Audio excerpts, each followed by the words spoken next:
ng bayan, maasahan anumang panahon.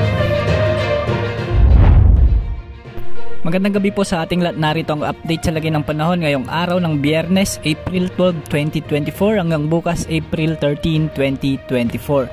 Sa kasalukuyan ay ang easterlies pa rin ang patuloy na makakaapekto sa malaking bahagi ng ating bansa ngayong araw hanggang bukas. Ito ang magdadala ng mainit o malinsamang panahon sa ating buong kapuluan.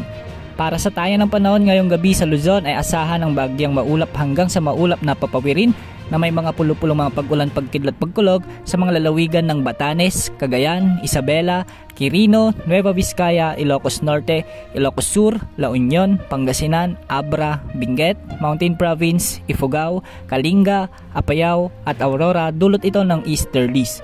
Bagyang maulap hanggang sa maulap na kalangitan naman na may mga pulo-pulong mga pag-ulan o pagkidlat pagkulog ang iiral sa Bicol Region, Hilagang Samar, Oriental Mindoro, Marinduque at Romblon. May mga inaasahan lamang na mahinang pag-ulan ngayong gabi sa may Quezon at Marinduque dahil sa mga localized thunderstorms. Sa Visayas, Palawan kasama ang Calayan Islands at ang Occidental Mindoro ay makakaranas ng bahagyang maulap hanggang sa maulap na papawirin na may mga pulo-pulong pag-ulan, pagkulog, pagkidlat dulot ng easterlies.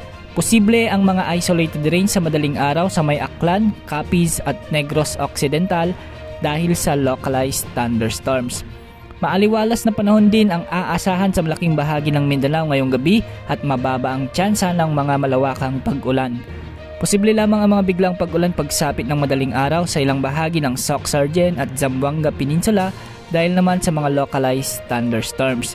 Samantala, patuloy nating minomonitor ang cloud cluster na namataan natin sa silangan ng Mindanao at ayon sa wind outlook natin ay mababa naman ang tsansa nito na maging bagyo sa loob ng 48 oras. Posible lamang itong lumapit sa bansa at posibleng magdulot ng mga pag-ulan sa may Mindanao sa mga susunod na araw. Pero sa ngayon ay patuloy natin itong imomonitor sapagkat marami pa ang maaaring magbago sa lagay ng cloud cluster na ito.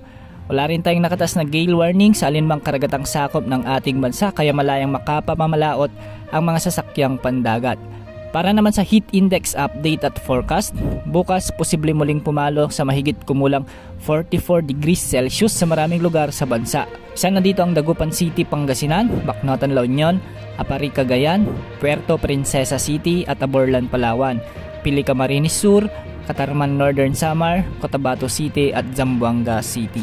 Patuloy nating pinapayuhan ang lahat na maging alerto sa banta ng nakamamatay na heat stroke. Yan po ang update sa lagay ng panahon.